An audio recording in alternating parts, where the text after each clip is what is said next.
Não é por falta de jogo, né? Não é por falta de jogo, verdade. Vamos colocar logo, então, esses números do Flamengo para a gente começar a falar desse resultado.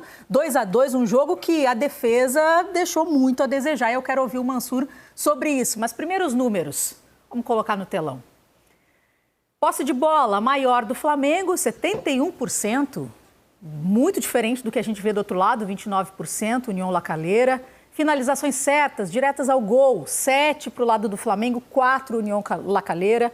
Passes, 654 a 266. Faltas cometidas, maior parte para o lado do La Calera, 12 faltas.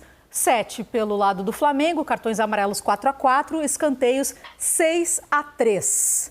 Mansur, agora eu quero ouvir você, hein?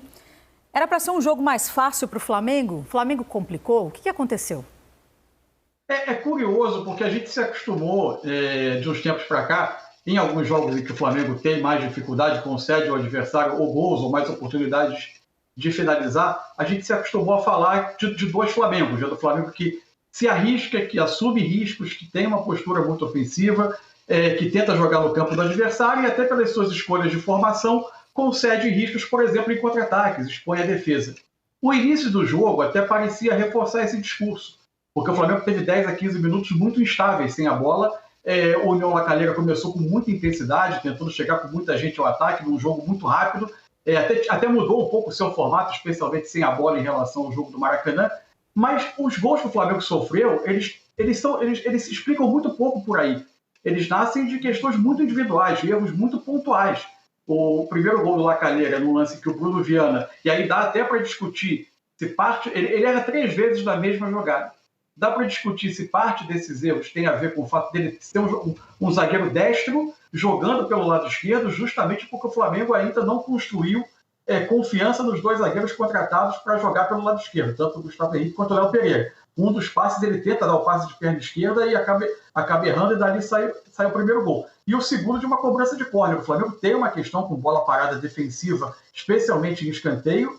Nesse lance, é curioso que o Bruno Henrique sai da bola, estranhamente, ele se abaixa, a bola acaba desviando do Arão e sai o segundo gol. A partir daí, o jogo ganha um pouco mais de contorno do que se esperava. O Flamengo consegue ceder menos contra-ataque, tem mais a bola, não é uma avalanche criativa em termos de oportunidade, cria mais pelo lado direito, por onde o Isla, o Everton Ribeiro e até o Gabigol conseguiam se mover a marcação do La Calera, criar espaço entre lateral e zagueiro para fazer a infiltração. Por ali saiu o lance do pênalti do Gabigol, mas o Flamengo já começava a ser um pouco dono do jogo, alugar terreno, jogar no campo do adversário. No segundo tempo isso se intensifica muito, o jogo termina com 15 finalizações a 6, e no segundo tempo com chances um pouco mais claras.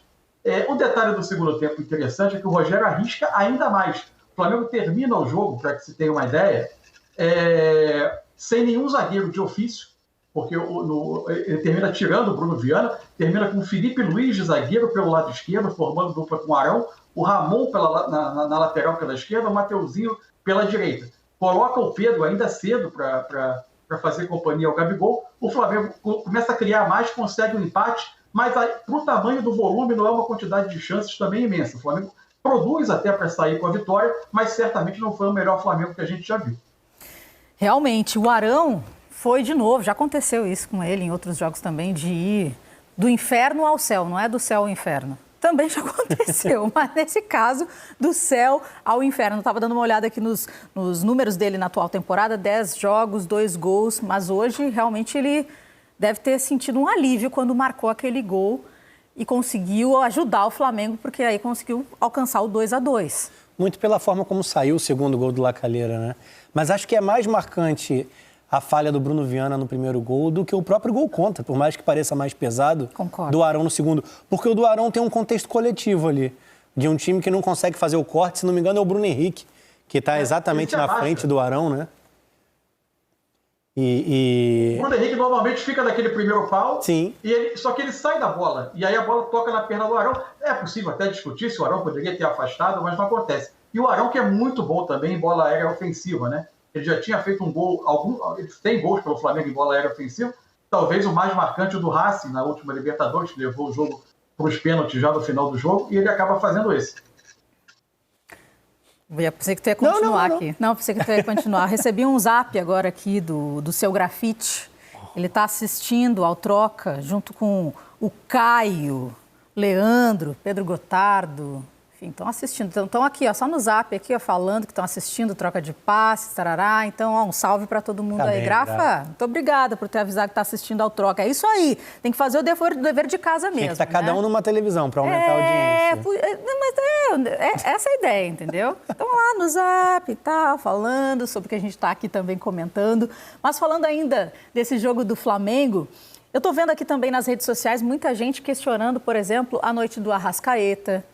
Sabe? Não só do Arão, ok, ele teve esse momento ruim, mas teve outro momento que acabou se redimindo. Mas o Arrascaeta abaixo da média, Bruno Henrique também abaixo do que a gente tem visto também ele entregar.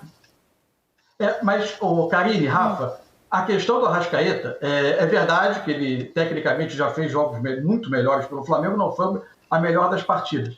Mas especialmente o segundo tempo do Arrascaeta serve para ilustrar um pouco uma coisa que a gente já comentou aqui, o Rafa falou muito sobre isso também, que é como não é simples, embora muita gente fique batendo nessa tecla, e eu acho que, de fato, é importante fazer esse tipo de tentativa do Pedro com o Gabigol juntos, são jogadores que, em tese, entre eles dois até podem ser complementares, mas o encaixe deles no modelo de jogo do Flamengo, o quanto ele gera outros desacertos em torno.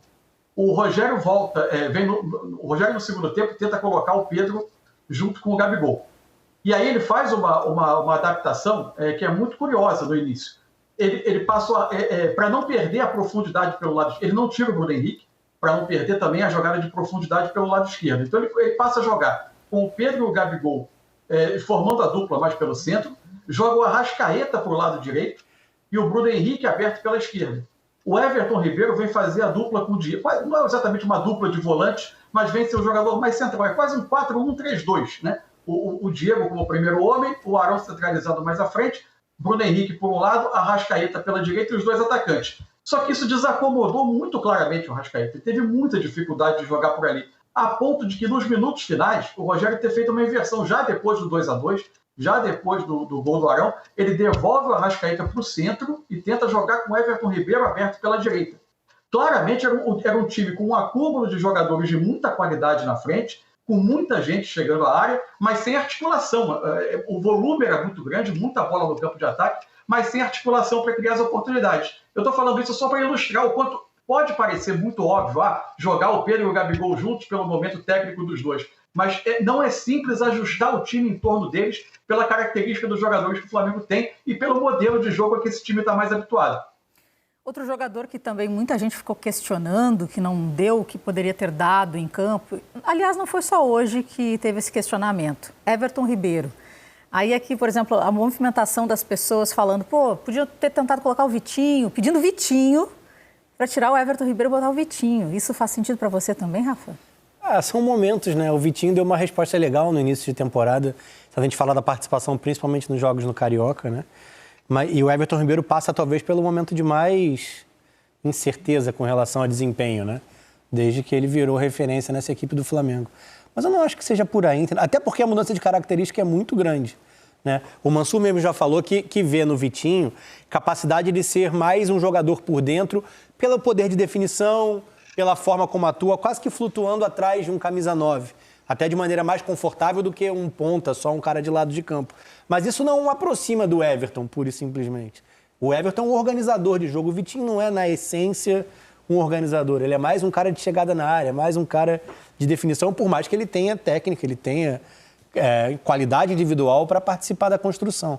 Eles são muito diferentes. Então você já está falando de mais um pequeno trauma no que é esse quarteto ofensivo, no que é a forma de atuar como um todo. Não é tão fácil. Claro, um jogador está mal há algum tempo ou dentro de um jogo, você identificar no banco quem você imagina que possa te dar uma resposta diferente. Mas não é simplesmente tira um, bota o outro e encaixou e vai dar a resposta e vai ficar tudo bem.